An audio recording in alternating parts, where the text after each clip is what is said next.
Hello प्यारे बच्चों, क्या हाल चाल। उम्मीद है आप लोग अच्छे होंगे। आज के इस वीडियो लेक्चर में हम डिस्कस करेंगे रदरफोर्ड अल्फा कण प्रकीर्णन से रिलेटेड जितने भी एग्जामिनर के द्वारा आपसे क्वेश्चन पूछे जाते हैं वो।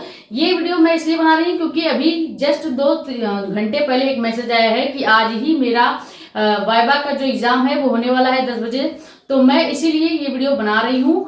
तो वो बच्चा अगर ये वीडियो देख रहा है तो कमेंट करके बता दीजिएगा कि आपको ये वीडियो कैसी लगी।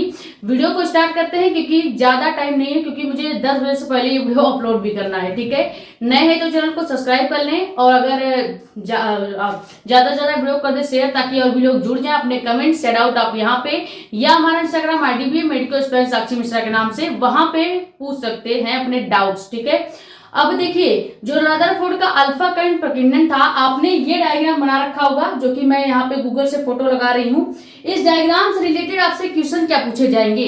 सबसे पहले रदरफोर्ड ने अपने परमाणु मॉडल में क्या क्या यूज किया था, तो परमाणु और नाभिक को यूज किया था। तो आपसे क्वेश्चन कैसे पूछे जाएंगे कि परमाणु की त्रिज्या क्या होगी, नाभिक की त्रिज्या क्या होगी, या परमाणु क्या होता है, तो आपको बताना पड़ेगा। परमाणु जो होता है पदार्थ की सबसे छोटी इकाई होती है जिसको विभाजित नहीं किया जा सकता और ना ही उसे इलेक्ट्रॉन माइक्रोस्कोप यानी कि जो अति सूक्ष्मदर्शी आती है उससे भी देखा नहीं जा सकता।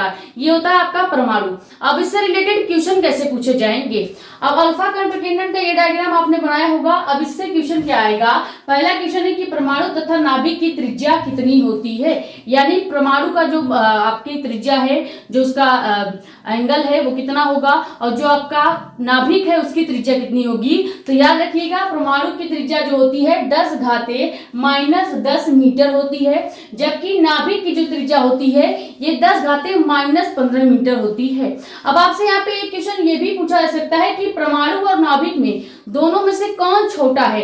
तो आपको मैथ में पढ़ाया गया होगा कि जिसकी घात ज्यादा बड़ी होती है वो संख्या छोटी मानी जाती है, यानी नाभिक की घात 15 है तो नाभिक क्या होगा, छोटा होगा। और वैसे आपने देखा भी होगा कि हमेशा परमाणु के अंदर ही आपका नाभिक पाया जाता है। तो आप ऐसे भी याद रखेंगे कि नाभिक जो होगी वो छोटा होगा और परमाणु जो होगा यह बड़ा होगा। तो परमाणु ये हो गया जो कि बड़ा होता है, भले इसका त्रिज्या छोटी है लेकिन परमाणु आपका बड़ा होगा। नाभिक की त्रिज्या बड़ी है लेकिन आपकी नाभिक जो होगी वो छोटी होगी। तो यहाँ से ये क्वेश्चन भी पूछा जा सकता है।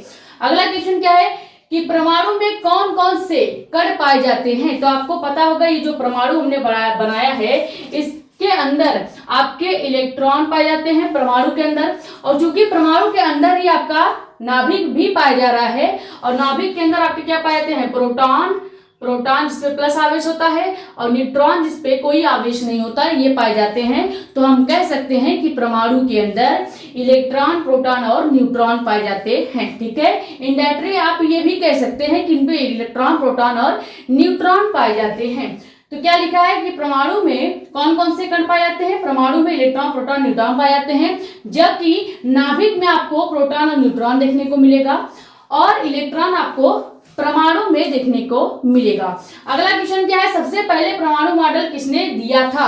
हम यहाँ पर रदरफोर्ड का परमाणु मॉडल की बात नहीं कर रहे हैं। सबसे पहला परमाणु मॉडल किसने दिया था रदरफोर्ड के पहले, तो वो जॉन डाल्टन ने दिया था। कब दिया था, तो 1804 ईस्वी को दिया था। अब रदरफोर्ड के परमाणु मॉडल की कुछ कमियां थी, 2 कमी थी जो कि आप याद रखेंगे। वहां पे आपको कमियों के बारे में डिटेल में नहीं बताना है, केवल कमी क्या थी ये बताना है। तो पहली कमी ये थी कि रदरफोर्ड जो है ये परमाणु के अस्थायित्व की व्याख्या नहीं कर पाए थे, यानी ये बता नहीं पाए थे कि परमाणु अस्थायित्व कब रहता है।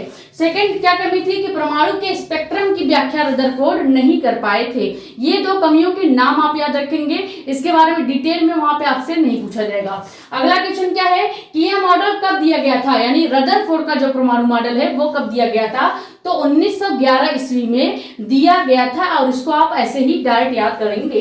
अगला क्या है, परमाणु पर कैसा आवेश होता है। ध्यान दीजिएगा, परमाणु में हमने बोला कि आपके जितने इलेक्ट्रॉन पाए जा रहे हैं उतने प्रोटॉन भी पाए जा रहे हैं, तो धन और माइनस हमेशा क्या होते हैं, कैंसिल आउट हो जाते हैं। तो पूरे परमाणु पर कोई आवेश नहीं पाया जाएगा, यानी परमाणु आपका उदासीन होगा। जबकि अगर हम नाभिक की बात करेंगे तो नाभिक पे आपके धनावेश पाए जाएंगे, क्योंकि हमने बताया नाभिक में प्रोटॉन और न्यूट्रॉन रहते हैं। देखिए नाभिक में प्रोटॉन और न्यूट्रॉन रहते हैं, न्यूट्रॉन पे कोई आवेश नहीं है तो उसको हम गिनेंगे ही नहीं। प्रोटॉन पे पॉजिटिव आवेश होता है तो हम कहेंगे कि नाभिक आपका धनावेशित होता है, जबकि परमाणु आपका उदासीन होता है। ठीक है, तो ये 6 क्वेश्चन आप स्क्रीनशॉट कर लीजिए, फिर आगे के 4 क्वेश्चन हम और देखते हैं।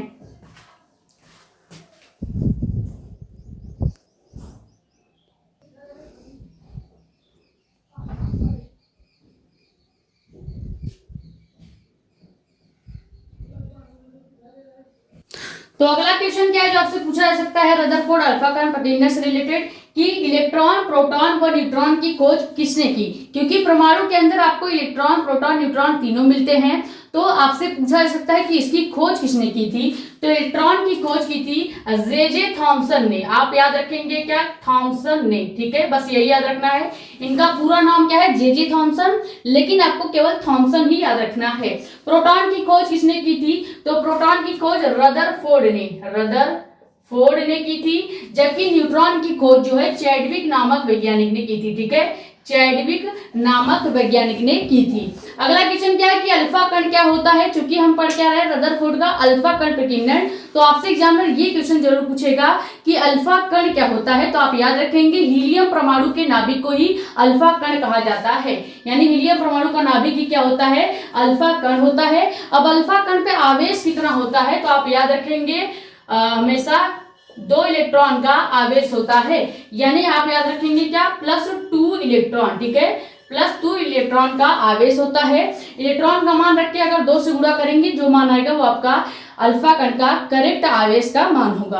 अगला क्वेश्चन क्या है, समस्थानिक क्या होता है। ये आपके चार्ट पेपर से हट के अगर क्वेश्चन पूछेंगे तो पूछ सकते हैं समस्थानिक क्या होता है, समभारिक क्या होता है। वैसे ये बोर्ड एग्जाम में क्वेश्चन बहुत ज्यादा पूछा जाता है। समस्थानिक होता क्या है, ऐसे तत्व जिनका परमाणु क्रमांक जो है समान हो लेकिन परमाणु भार जो है वो अलग अलग है, समस्थानिक कहलाते हैं।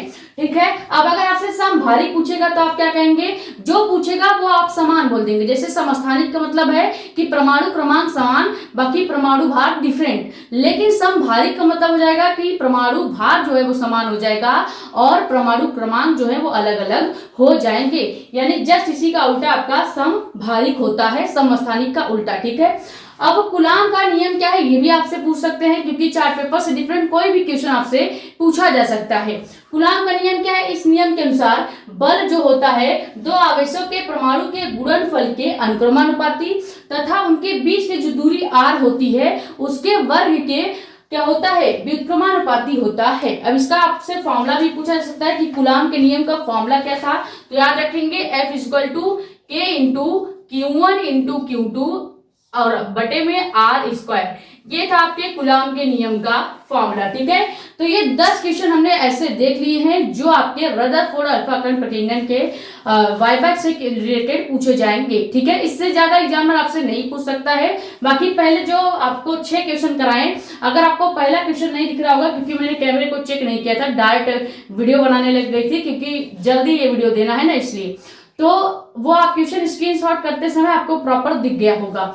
अब ये वीडियो अगर आपके लिए हेल्पफुल रही होगी तो वीडियो को लाइक कर दें, नए हैं तो चैनल को सब्सक्राइब कर दें, ज्यादा से ज्यादा वीडियो कर दें शेयर, ताकि और भी लोग जुड़ जाएं। अपने कमेंट्स या डाउट आप यहाँ पे या हमारे इंस्टाग्राम आईडी भी है मेडिकल स्टूडेंट साक्षी मिश्रा के नाम से, वहां पे पूछ सकते हैं। ये स्क्रीनशॉट कर लीजिए। मिलते हैं नेक्स्ट वीडियो में। Thank you so much.